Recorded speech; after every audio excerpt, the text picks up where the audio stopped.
Olá pessoal, tudo bem? Vamos iniciar então o nosso comentário de fechamento. Hoje é sexta-feira, dia 31 de julho, sétimo mês do ano que chega ao fim. Trago as movimentações dos principais ativos, principais mercados, dentro do ponto de vista de swing trade, né, do gráfico diário. Começo falando das movimentações do Ibovespa e seus principais ativos. Em seguida eu abro para interação. Os nossos modelos hoje não geraram nenhuma operação, ponto de swing trade, então não tivemos atualizações. Quem acompanha ao vivo, chat que fica logo abaixo do vídeo é o local apropriado. E quem acompanha a gravação pode entrar no nosso site, fórum, e lá interagir não só conosco, mas com os demais traders da comunidade Leandro Stormer. Ok? Então, na tela temos o senhor Ibovespa fechando em alta aí de 1,5%, né, passando para cima da máxima de ontem, né, eventualmente estopando aqui aqueles que montaram posições mais ousadas em cima do candle vendedor do dia de ontem sob média móvel de 9 períodos. Índice futuro agora abre espaço para a busca da próxima resistência. Eu comentei que ontem esse era o movimento que eu particularmente esperava por conta da localização de Fibonacci, de retrações de Fibo sob o fundo anterior, tá? Ali na zona dos 51.500 pontos aproximadamente.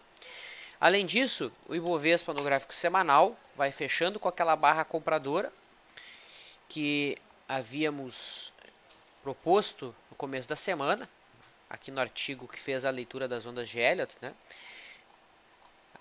Quando eu postei o gráfico com aquela leitura, o Ibovespa estava com aquela configuração, ó, estava 48.900 pontos, testando a linha de tendência de alta, gráfico semanal, e agora a gente tem o Ibovespa fechando com uma boa alta, sugerindo inclusive um movimento de alta até maior, né? Afinal de contas tivemos 4 semanas de queda aqui praticamente.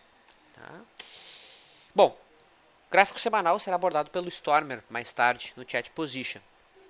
Tá? No diário a expectativa segue sendo de continuidade do repique, a busca da média móvel de 21 períodos. Tá?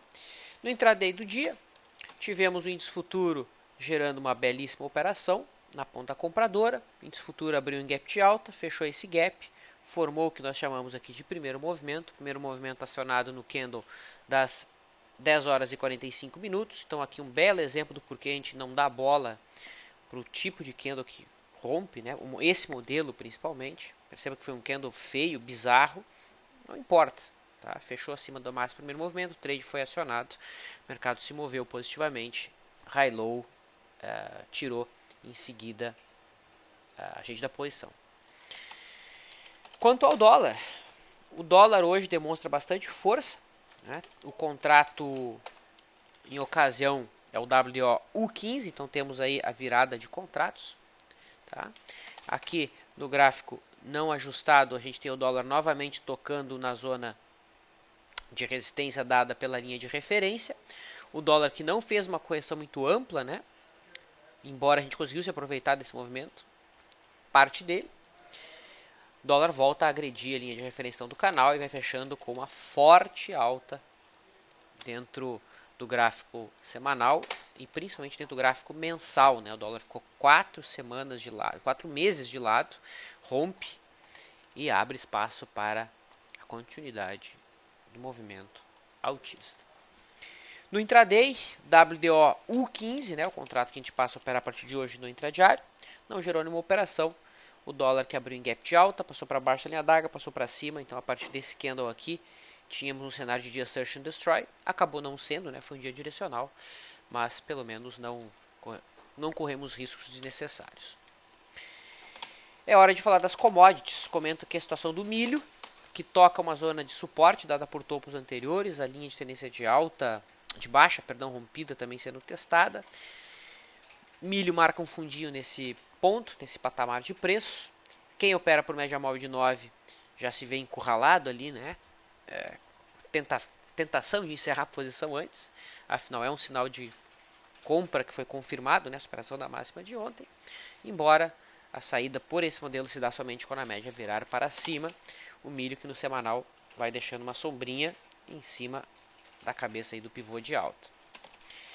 Boi gordo BGI V15 fez exatamente o movimento que havíamos proposto dentro da ótica da simetria. Aqui a expectativa é a formação de um ombro similar ao ombro do começo do mês, né? Seria o padrão ombro, cabeça, ombro, clássico de reversão de tendência.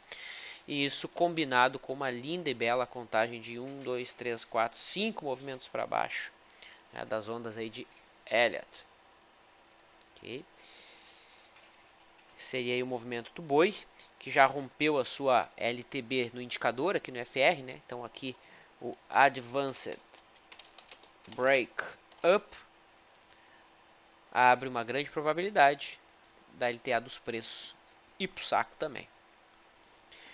Juro futuro, a gente observa o contrato 2016, né? Dia tranquilo, lateral, parece desenhar um cenário de retângulo, né? Suporte 13,25, resistência 13,25.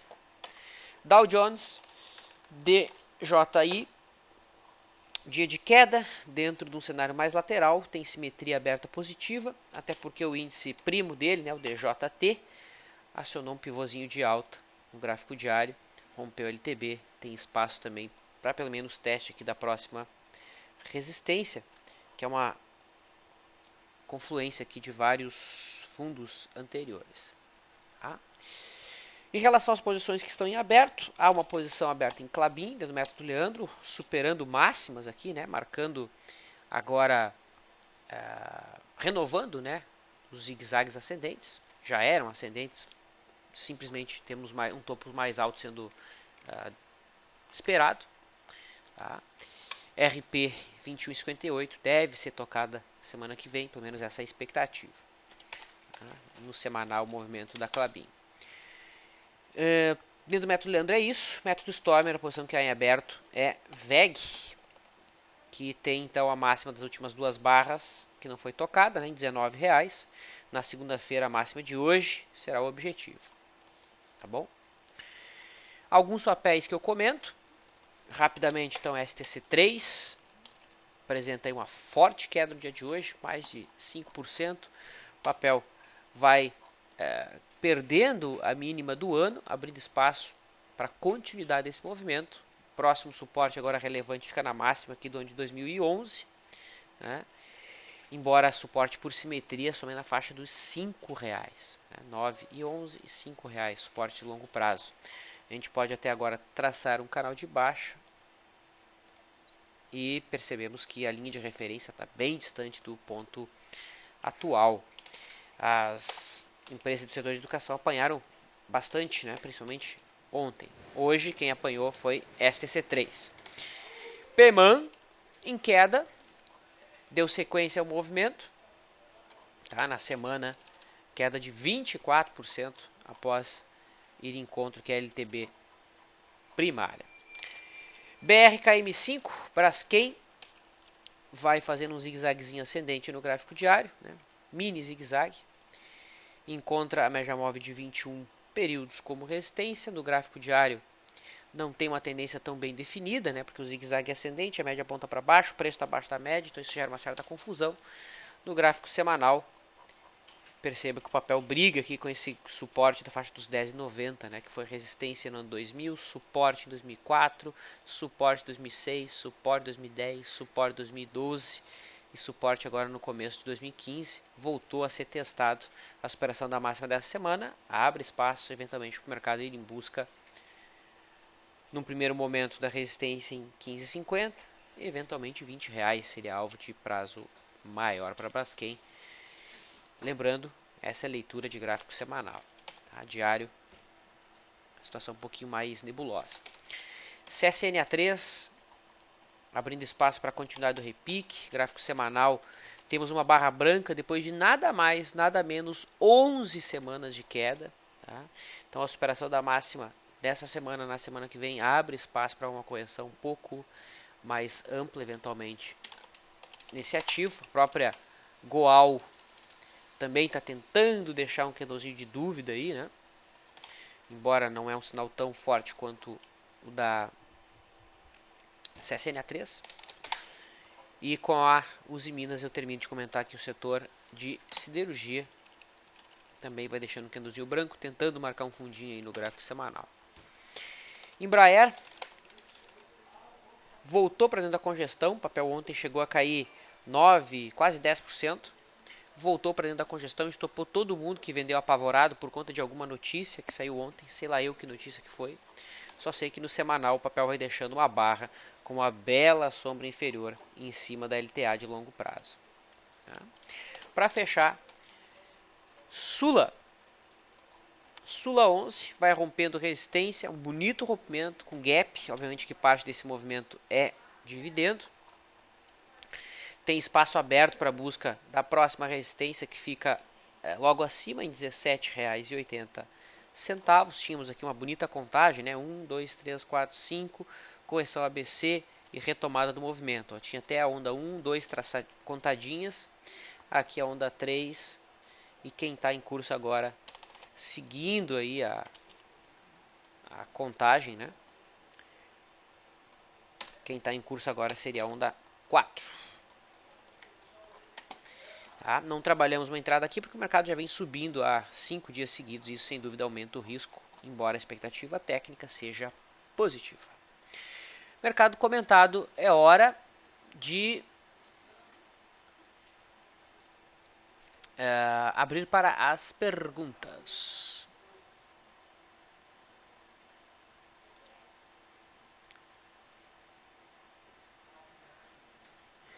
A Mariana Novaes, é o seguinte, Vlad, por que vocês utilizam o juro vencimento 2017 ao invés de 2016, já que é o mais próximo? A gente observa o contrato mais líquido, Mariana, não necessariamente o mais próximo. Tá? Então, o critério aqui de seleção é o mais líquido. Vamos ver como é que está. A média de volume aqui é 28 milhões, né? 28 bi, perdão. Enquanto 16 é 27. Tá? Então o volume do contrato 17 ele sempre foi um pouco maior. Sempre não.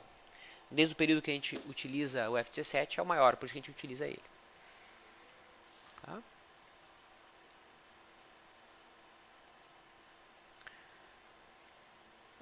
Vamos lá.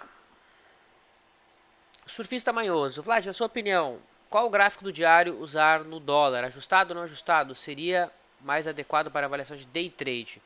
Para avaliação de day trade não faz tanta diferença, ok? Porque se você não usa como parâmetro suporte ou resistência, no intraday não tem diferença nenhuma, né? Você vai usar o gráfico do contrato.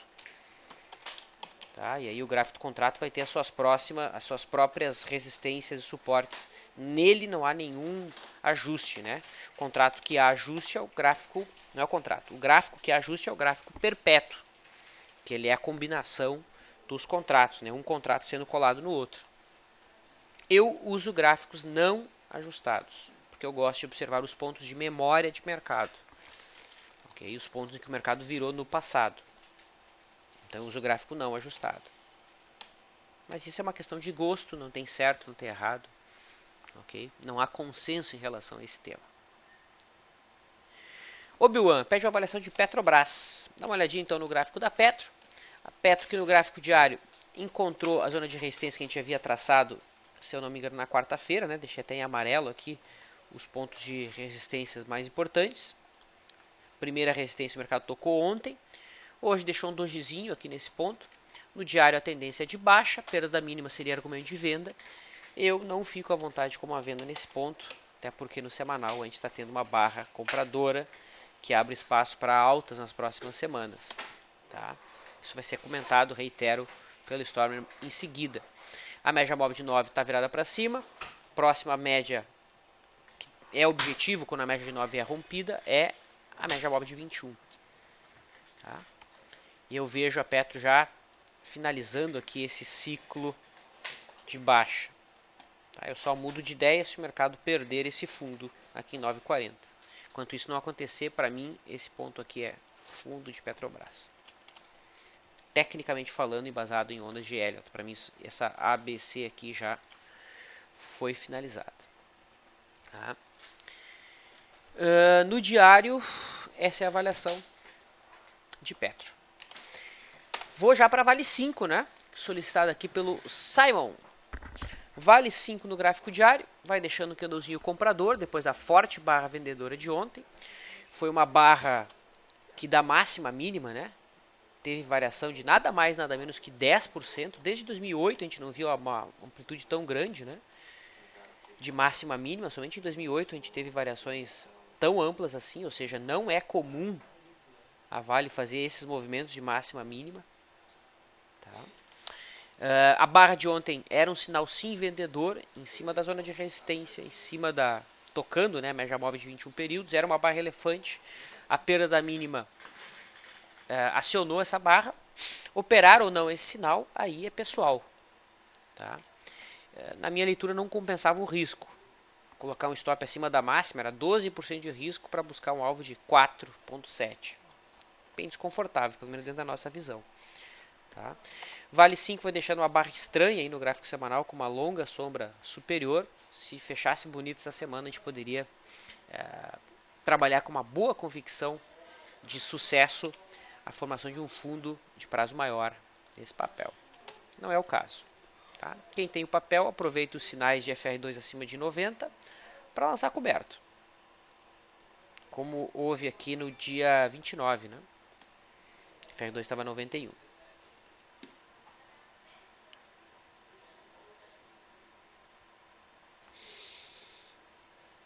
Vamos lá. Vlad, muito bom o seu treinamento. Comprei ontem e já estou estudando. Legal, Elimar. Mas estou com uma dúvida. Achados 20% da volatilidade para definir o stop. Acho o resultado sempre muito alto. Obrigado e no aguardo o brinde da promoção. O pessoal vai te contatar. Elimar, se você fez a compra hoje, né, a gente estava com uma promoção rolando no site. A propósito, muito obrigado por todo mundo que participou da promoção. Né, foi um sucesso. Ficamos muito felizes aí que o pessoal pôde aproveitar. Ainda dá tempo, tem 45 minutos. Fecha às 18 horas. Em relação à tua questão, Elimar, se para ti fica muito alto os 20% da volatilidade, utiliza 10% da volatilidade. Não há nada errado em fazer isso. Tá? Pode ser 10%, sem problema. Que horas é o chat position? Stormer, oi. Que horas você planeja o chat position? 5h30? 5h30. Perfeito. 5h30 então, Bob. Termina o chat fechamento, já fica aí colado no computador, o Stormer assume e toca a ficha.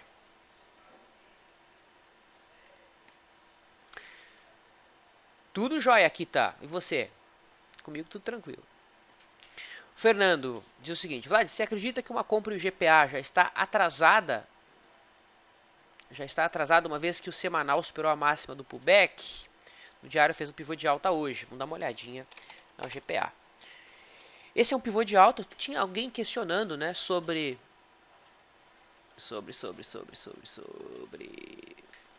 GPA. Quem que era? Tinha mais alguém que já queria publicar a pergunta. Ficou para trás aqui, me perdi, mas tudo bem. Então, é um pivô de alta no diário. Olho para a minha esquerda, onde está a próxima resistência, 74. A expectativa é de busca da resistência no diário. Tá? Seria uma entrada? Até seria, o papel acabou deixando uma sombrinha desconfortável. Na minha leitura isso aqui não é problema. Tá? No semanal já existia compra aberta por ponto contínuo aqui. Tá? Se eu não me engano foi até eu que fiz esse chat position. Olha como as coisas vão acontecendo aos poucos. Né? Aqui foi a entrada do ponto contínuo. Né? Ó, esse candle branco que tocava a média móvel de 21. Ó. Né? Em seguida, nós tivemos um Dunning de alta que foi acionado na outra semana. A entrada foi aqui.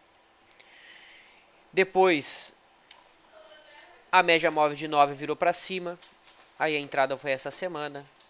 Vocês conseguem perceber como, aos poucos, o mercado vai dando sinal de acordo com a estratégia de que cada um opera? Né?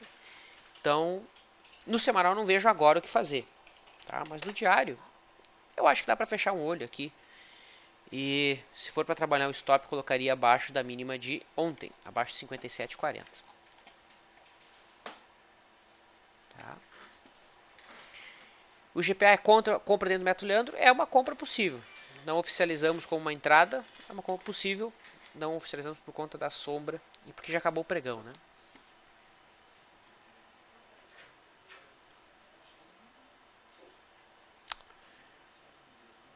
Vamos lá. Vlad, duas perguntas. Qual o ponto no Ibov diário poderíamos afirmar que a reversão que teríamos uma reversão de tendência para alta? Outra coisa, qual o valor de lucro-prejuízo por cada contrato de boi gordo em razão de cada ponto? Ótimas perguntas. Vamos lá. Então, no diário, nós temos o Ibovespa, né, desempenhando os zigue-zagues descendentes. Eu só vou marcar aqui os últimos zigue-zagues para não perder muito tempo, tá? Então, aí nós temos os últimos zigue-zagues do Ibovespa. Concorda comigo? Beleza. Isso aqui não é o pivô de baixa, tá? O pivô de baixa é o zigue-zague que muda a tendência. O primeiro ponto seria o Ibovespa subir em linha reta, em linha reta, em linha reta e romper o topo anterior. Se o Ibovespa fazer isso, ou seja, romper a resistência lá em 53 mil pontos, o Ibovespa, do ponto de vista gráfico, deixaria de estar em tendência de baixa, estaria em tendência indefinida, porque estaria fazendo então topos mais altos e fundos mais baixos, estaria num processo de alargamento. Esse é uma hipótese de saída de tendência de baixa.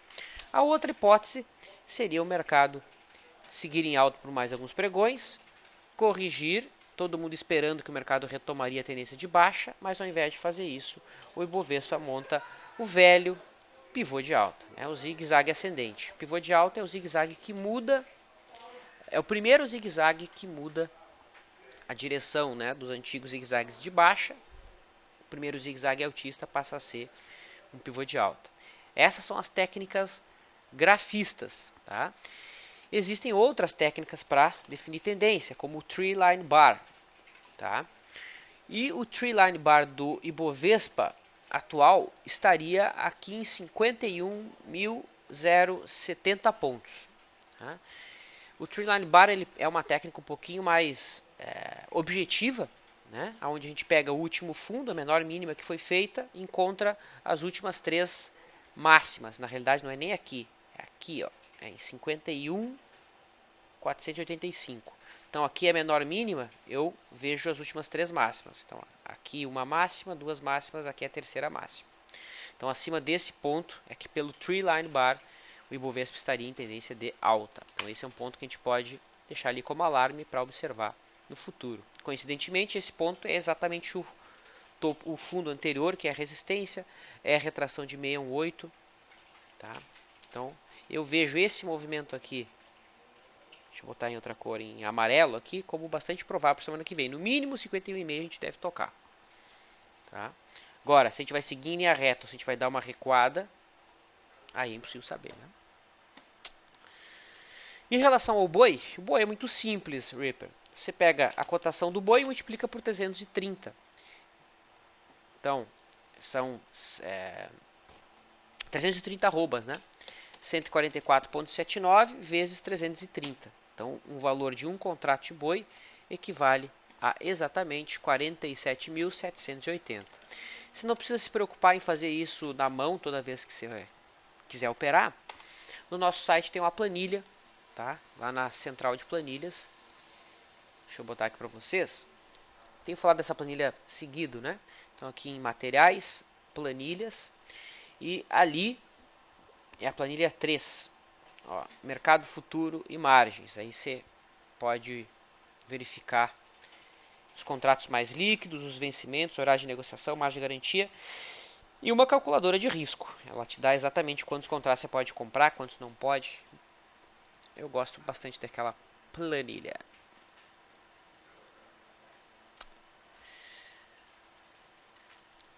Muito bem. Dá para responder mais algumas perguntas. Questões interessantes. Oi, Vlad. Por favor, HGTX. Ontem fez uma estrela e hoje um martelo. Pode comentar? Claro. HGTX. De fato, fez ontem uma estrela cadente, né, um candle de reversão. Operável, diga-se de passagem.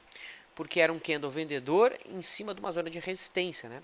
Que é exatamente o fundo anterior e a média móvel de 21 dias. Então, no diário, era um argumento de venda. Só que ontem, a gente observou que não tinha um número apropriado de aluguel ou tinha com taxas muito altas. Eu não lembro exatamente qual era o critério, mas tinha alguma coisa a ver com com o aluguel. Quem vendeu ontem conseguiu realizar parcial, né? O mercado se movimentou pelo menos o risco? Não, se movimentou pelo menos a volatilidade, né? Então quem utilizou a volatilidade para RP conseguiu extrair aqui no limite. Teria sido um trade bem curtinho, né? O mercado teria batido no RP e em seguida voltou para o 0 a 0. A grande questão, VK, é que esse martelo aqui ele não acontece em cima de uma zona de suporte, né? Então ele não tem tanto peso assim. O candle de ontem tinha um peso um pouco maior. A grande questão também é a seguinte, né? No semanal vai fechando uma barra compradora e atuar contra uma barra compradora de um prazo maior é sempre desconfortável. Então tem que tomar cuidado. Tá? Era uma venda técnica bem bonita ontem, mas que na minha opinião era uma venda para se dizer não.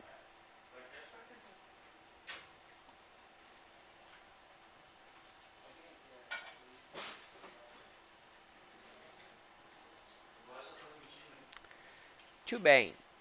Então é isso, pessoal. Eu vou encerrar agora para ter tempo aqui da gente se programar para o Chat Position, que começa em instantes, tá? Daqui 5 minutinhos. Quem está acompanhando ao vivo, fica aí conosco. Para quem está acompanhando a gravação, aqui no nosso canal do YouTube você tem acesso ao chat de gráfico semanal, né? Eu deixo um abraço a todos. Foi um prazer conversar com vocês. Bom final de semana.